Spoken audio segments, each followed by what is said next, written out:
Bienvenue ma miss dans cette nouvelle vidéo. Aujourd'hui, on va parler de comment ton manque de confiance en toi ruine ton style. À la fin de la vidéo, on va répondre à cette question.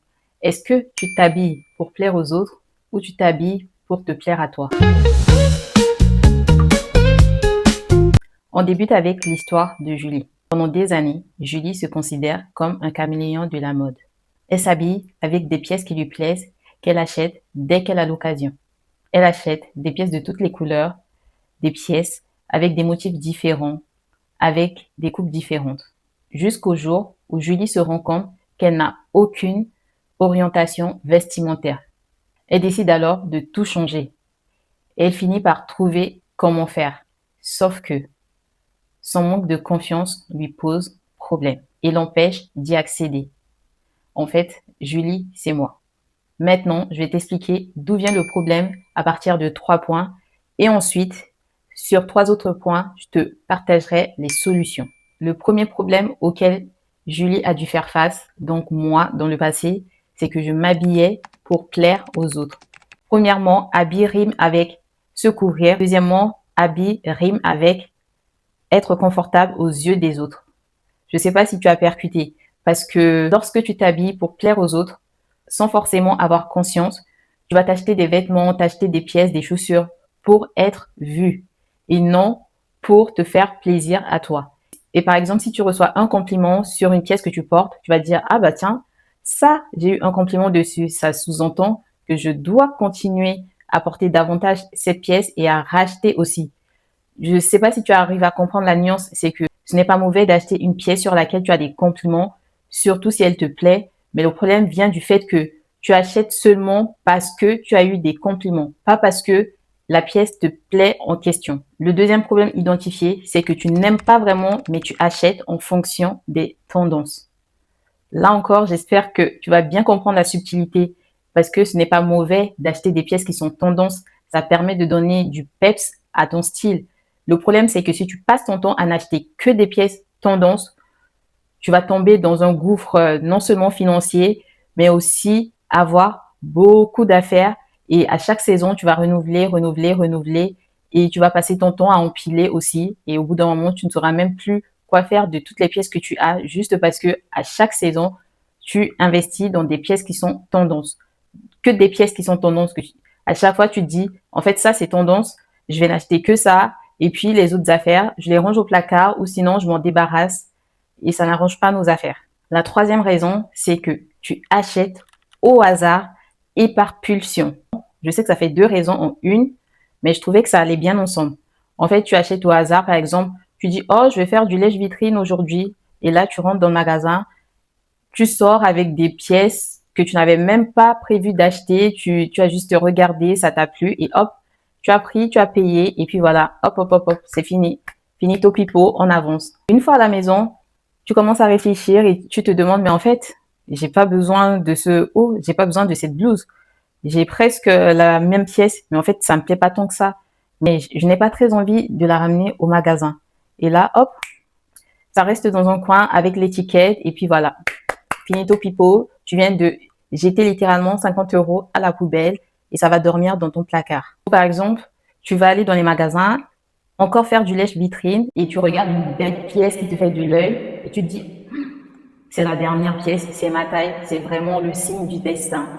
Peut-être pas. Non. Je pense que c'est juste le signe que tu n'as pas forcément besoin de dépenser. Et là, tu dis non, je dois vraiment l'acheter, sinon je vais regretter.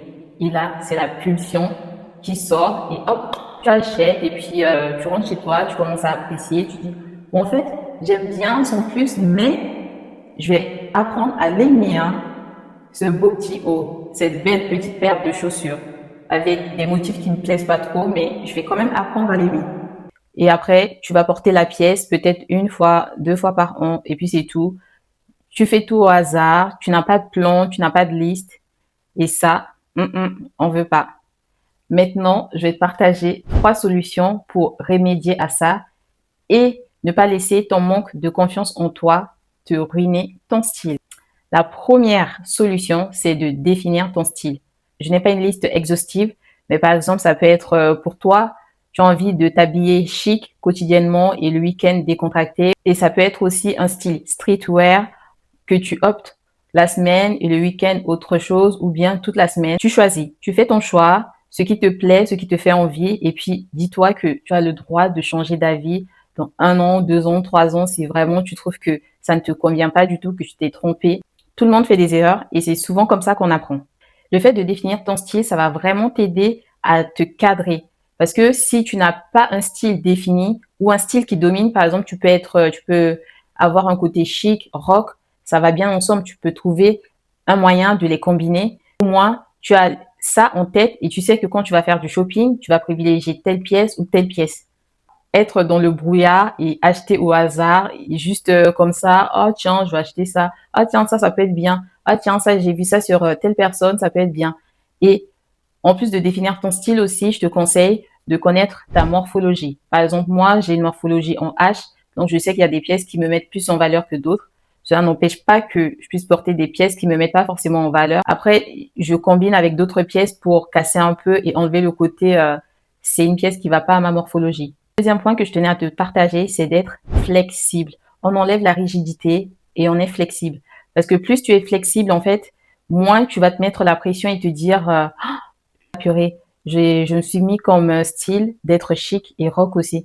Ah non, ça va pas, ça c'est trop bohème. Et commencer à te prendre la tête alors que non, tu peux te faire plaisir et être flexible, c'est ça qui va vraiment t'aider à avoir un style qui va te plaire, qui va te redonner confiance en toi. Et en troisième point, j'ai mis avoir une base de couleurs et une liste. Parce que si tu te fais une liste de shopping, ça va t'aider à t'orienter dans ton shopping et ne pas aller de droite à gauche et à t'éparpiller dans tous les sens. Même si tu as une liste, je sais que nous sommes humains, ça nous arrive de nous éparpiller, mais ce sera beaucoup plus cadré que si tu n'as pas du tout de liste et que tu pars en shopping comme ça, sans direction. Et le fait d'avoir une liste aussi de couleurs à privilégier, ça va te permettre de t'orienter aussi dans ton shopping. Si par exemple, toi, dans ta liste de couleurs, c'est juste un exemple au hasard, c'est le noir, c'est le vert et le gris. Quand tu vas faire du shopping, tu vas privilégier ces 3 couleurs, noir, vert, gris. Après, bien sûr, si tu vois une pièce en rose qui te plaît, ça va pas t'empêcher de la prendre, tu vois. Mais au moins, tu sais que ce sont ces 3 couleurs à privilégier. Et le fait d'avoir une liste de shopping et des couleurs identifiées d'avance, ça te permet aussi de faciliter la composition de tes looks. Parce que moi, personnellement, ça m'aide énormément. Ça veut dire que là, par exemple, si j'entre dans ma garde-robe, dans mon dressing, je sais que hop, je prends un pantalon noir, oh, je peux prendre un t-shirt noir, oh, je peux prendre une blouse blanche, oh, je peux prendre une chemise bleue et je sais que voilà, je peux les combiner facilement. Mais si par exemple, tu as toutes les couleurs qu'on peut imaginer dans ta garde-robe, là, ça va te perdre en fait et ça va aussi t'enlever une identité. Parce que si tu aimes porter beaucoup de couleurs, il faut savoir les combiner. Si tu ne sais pas les combiner, ça va être carnaval de Rio et on ne veut pas. Très important aussi, avoir une base de couleurs qui te va au teint. Qui peut t'aider, c'est de faire un test de colorimétrie. Personnellement, j'en ai pas encore fait à ce jour, mais j'aimerais bien un de ces 4. Vraiment, ça, je pense que ça pourra beaucoup me plaire. Alors maintenant, on va répondre à cette question. Tu t'habilles pour plaire aux autres ou tu t'habilles pour te plaire à toi? Moi, il y a encore quelques années, je m'habillais beaucoup pour plaire aux autres. Je pense que je dirais peut-être 90%, mais depuis au moins 2 ans, et là, depuis 1 an, je sais que je m'habille pour moi. Parce que lorsque tu t'habilles pour toi, ça va te plaire et les autres aussi vont voir que tu prends plaisir, que tu ne le fais pas juste parce que tu dois t'habiller. Bien sûr, on a besoin de se couvrir. Tu montres que tu le fais pour toi, ça te plaît, ce sont des pièces qui te plaisent, tu apprécies, tu prends plaisir et les autres ne pourront qu'apprécier. Et je précise aussi, pour appuyer ce que j'avais dit tout à l'heure, que tu as le droit de changer de style. Pour ma part, dans la vingtaine, je n'avais pas forcément le style que j'ai actuellement. Je tâtonnais vraiment, j'allais un peu de droite à gauche. Il y avait des moments où je disais, waouh, là, c'est vraiment comme ça que je veux m'habiller. Et hop, je repartais encore dans mes travers. Je m'habillais, je repartais, j'achetais des pièces comme ça à droite et à gauche au hasard, par pulsion. Et à la fin, je dis, oh là là, mais pourquoi j'ai acheté ça? Mais je vais même pas les porter. Au bout d'un moment, je me suis rendu compte que c'est parce que je manquais aussi de confiance en moi. J'avais vraiment besoin d'avoir l'approbation des autres, ce qui fait que lorsque j'avais des compliments, j'étais contente et hop, j'ai acheté la pièce, je me dis, ah, on m'a dit que ça m'allait bien. Oui, oui, je vais miser sur ça, je vais m'habiller comme ça. Alors, mamie, j'espère que cette vidéo va t'aider et que tu vas prendre conscience que t'habiller pour toi d'abord est primordial pour que tu prennes confiance en toi et que tu rayonnes. Si les vidéos de féminité, de beauté et de skincare t'intéressent, abonne-toi. Bye bye.